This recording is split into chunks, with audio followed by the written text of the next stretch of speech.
Hello! Today we're going to be reviewing some box goggles which are in this box here. But just before we get into it, a quick reminder, please like or dislike this video if you didn't like it, comment down below, don't forget to subscribe and click on the little bell icon if you want to get alerted when I'm uploading stuff. Again, I keep wondering why I say what's in the box because my thumbnail is generally the product, but here's what you get. Here is the box. These are the TobyRich TR1 goggles, a basic box goggle, nice and cheap. I think that's one of the key elements. At the moment, there's a promotional sale on and it's crazy cheap. It's like £55 because it's not particularly cheap for box goggles, but these also have diversity and they've got a built-in DVR, which I thought was quite nice. So in the box, under here, you get the goggles, and if you fish around under the packaging, you'll find this little box, and in that box you will find this charging cable. It's got an internal 1200 mAh 1S battery inside, so you plug it into USB and charge it that way. And then they throw in two linear antennas, the horrible rubber duckies. The interesting thing about this though is obviously you've got your diversity set up, you've got a space for a micro SD card, you've got channel switching, band switching and a search. Obviously these go over your head. Now, if you wear glasses, these aren't going to work for you. There's not enough room there to fit yourself in. So I might have to do this review contact lens style. Comfort wise, it's not bad. It's a bit sharp around the nose actually. I could do a little bit of padding there, but yeah. I'm obviously a fat shark wearer and I'm used to a certain thing, but it's okay. I don't know what they'd be like after a longer time. Now the battery is supposed to go for about 2 hours. But the more exciting thing for me certainly is if you do this, that whole section comes off and there is under here a little tripod mount. So if you're out in the field and you want to show people what you're doing, you screw in a tripod and plop it in that way and turn it on and let people see.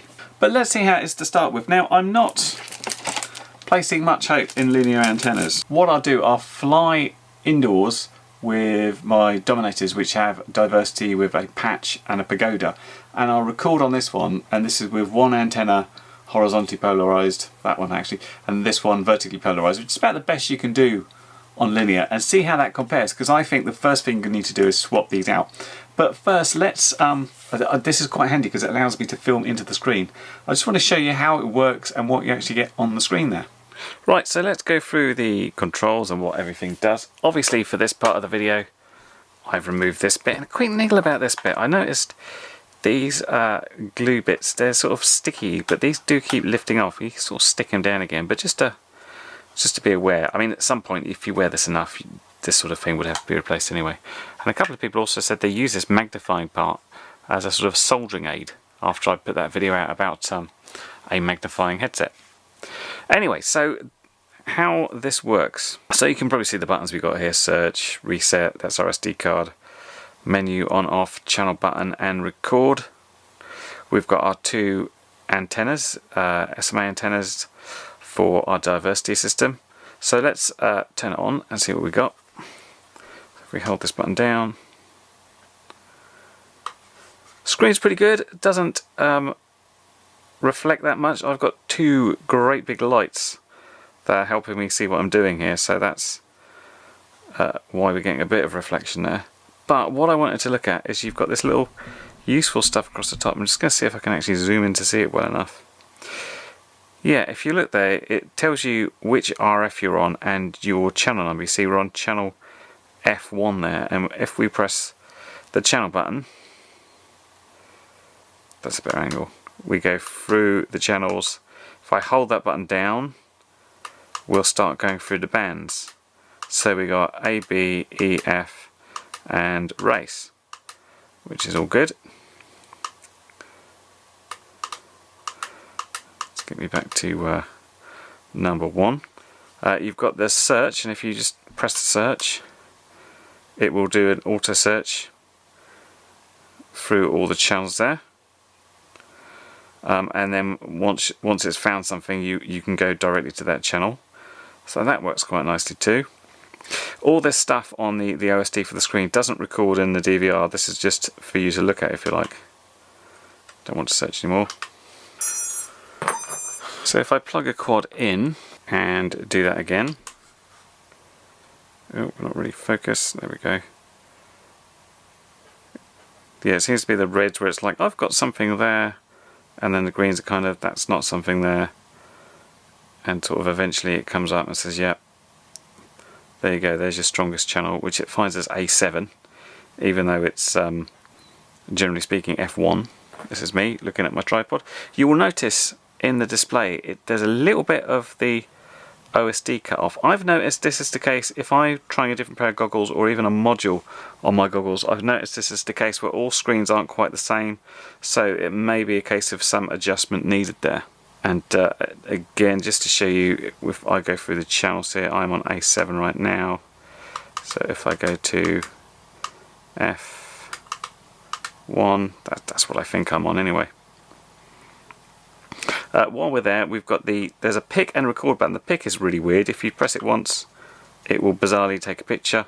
If you hold that in and let go, you see the little recording icon, meaning it's recording to the DVR. And we can sort of do some motion there. Press it again, that stops. Let me just unplug this. If we go to the menu button here, it's got source and menu. It's actually got an AV in input. They don't supply a cable, but you can change the source and that will say it's on AV in, or should do. Oh, there we go, AV in, and there's of course nothing there. That's diversity. Oh, and you can actually use single antennas. So this is RFA, that is diversity, and then RFB. It kind of does it backwards. RFB, RFA, AV, and diversity. Obviously diversity is your better bet there. But if you hold that in, you go through to the menu, although you've got to be quick because I've let it go and it goes back that quickly. So you can step through those. You've got all the brightness, contrast, sharpness stuff. You've got the zoom, and if I press the channel, it will then go between 16:9 and 4:3. I actually quite like the 16:9, even though it stretches. And if I carry on down, if I go to DVR here, then what I can do is play back what I just recorded there. And you play back using the, I think it's this one, yeah. So that is now playing back, and you can see me fiddling around with it. The channel button goes through your other recordings, and obviously I can play those back. These are some I did earlier. And if you want to, you can delete it by pressing the menu button again. Yes. And we just need to press the power button and it comes back out of there. Yeah, and that's about it. It could have really done with a manual, I have to say. Let's just turn this off. It would have been an awful lot easier to sort of figure out as you go. You'll see as well there's a little indicator here which comes on when the battery is charging. I'm not sure if that's ever come on when it's low before. And that's your charge port here. It comes with a USB plug, but it says it supports charging from 5 to 15 volts, and also said on the Banggood page that you could use a 2S or 3S battery to supply power to it directly, which I haven't tried because I've just got the USB end. But yeah, actually works pretty good, I think. So, surprisingly, when I put these on my head without contact lenses in, I found I could see pretty well. Normally, I mean, it sounds weird because obviously I'm very close to the goggles and I'm short-sighted, but the lenses in most goggles make it feel like you're miles away and I can't see clearly, but these ones were fine. I've got to say, the field of view in these is absolutely incredible if you're used to regular goggles. It's just mind-blowing how big the screen is in comparison. It's a little bit of getting used to. I found myself having to like look around the screen instead of just taking it in all at once. But yeah, it's a decent quality and there's a lot to see. Now, I am flying on the linears here and not expecting great things. And yeah, as far as the multipath thing goes, it's tricky, very tricky. And I figured this would be my worst type of signal.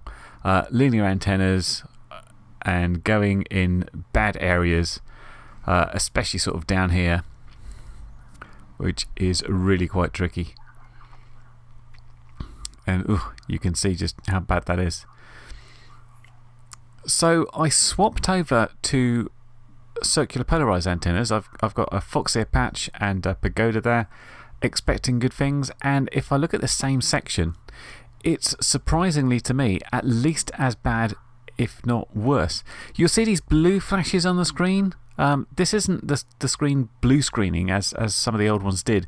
In the goggles it comes up as static, in the DVR it records as a little bit of blue.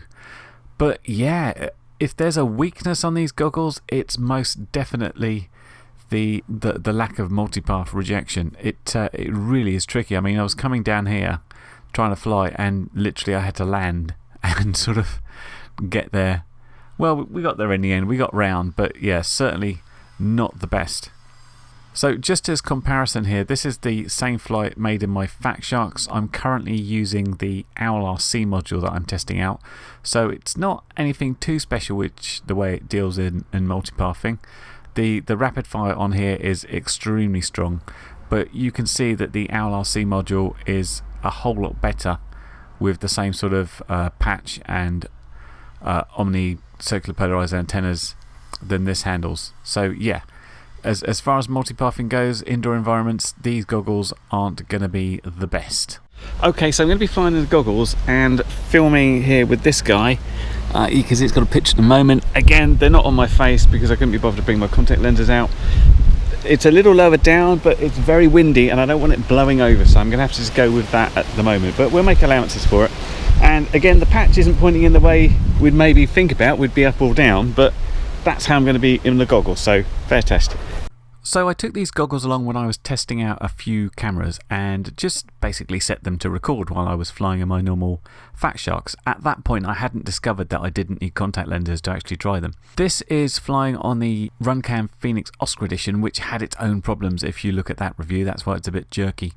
I'm using circular polarized stuff. I'm using a Pagoda on one side and a Foxeer patch on the other. That Foxeer review for the patch is coming up soon, but it's not very good on the Phoenix. So this is the other camera I use. This is the Foxeer Mini Arrow Pro. If you notice, when we went from one camera to the other, the text kind of stretched out a bit, and there is a reason for this. These are the first DVR I've seen which actually records at the correct vertical resolution.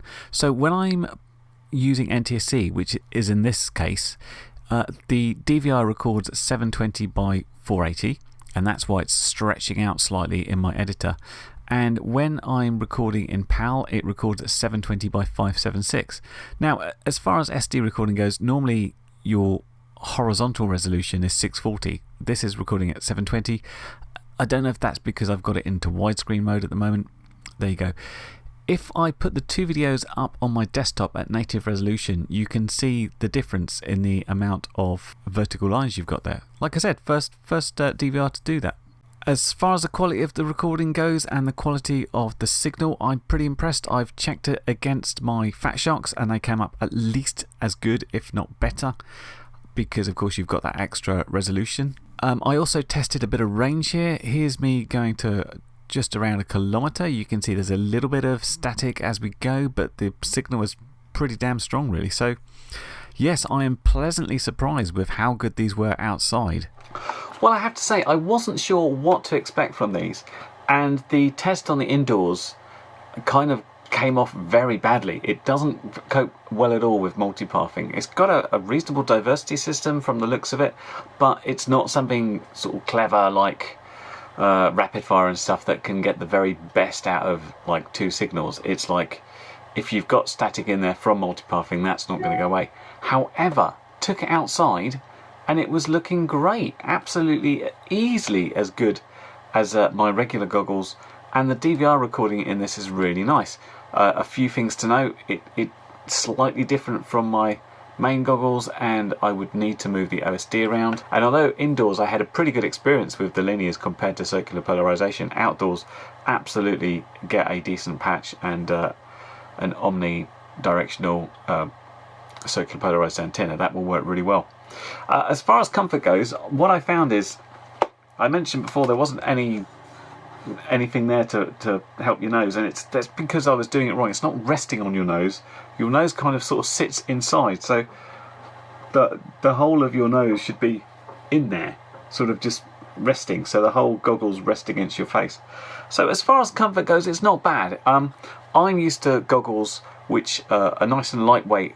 Of course with this, because the weight's at the end, there is a certain amount of weight that's going to drag down and feel a little bit heavier, but that's kind of just how they are. Obviously I really like them as well, just for taking the end off. I've been using them on the bench just to see what stuff's going. I've got a little tiny tripod, I just stick that there. When I'm messing around with stuff, I can look at that really easily. That's really useful for me. It's obviously it's not its main use. The main use is as a a proper pair of goggles. So one of the most amazing things about this at the moment is the price of these. I mentioned it before. I try not to talk about price because I don't know how long it's going to be like that. At the moment, these are coming in at £56. I don't know what that is in dollars, 60 something, which I think is a pretty good deal. When you've got a diversity system, you've got a screen and you've got a DVR, and it's a pretty good DVR, that is pretty keenly priced.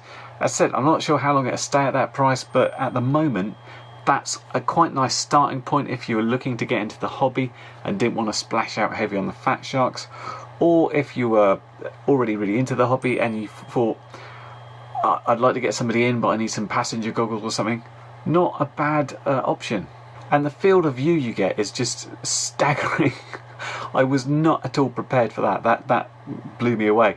I mean, I'm not a convert from my fat sharks. I like the smallness and the comfortness, but then the fat sharks are like 5 times as much. So anyway, these have been the TobyRich TR1 box type goggles and sort of separate screen, kindly supplied for review by Banggood, so thanks very much to Banggood. And of course you can check my link below if you want to have a look at the product in more detail. I hope that review's been helpful, and I will catch you in the next video. Bye for now. Well, you've made it to the end of the video, so thanks once again for watching. If you like what you saw, then please consider subscribing, and if you really like what you saw, then be sure to check out the link to my blog for a variety of ways in which you can help support this channel.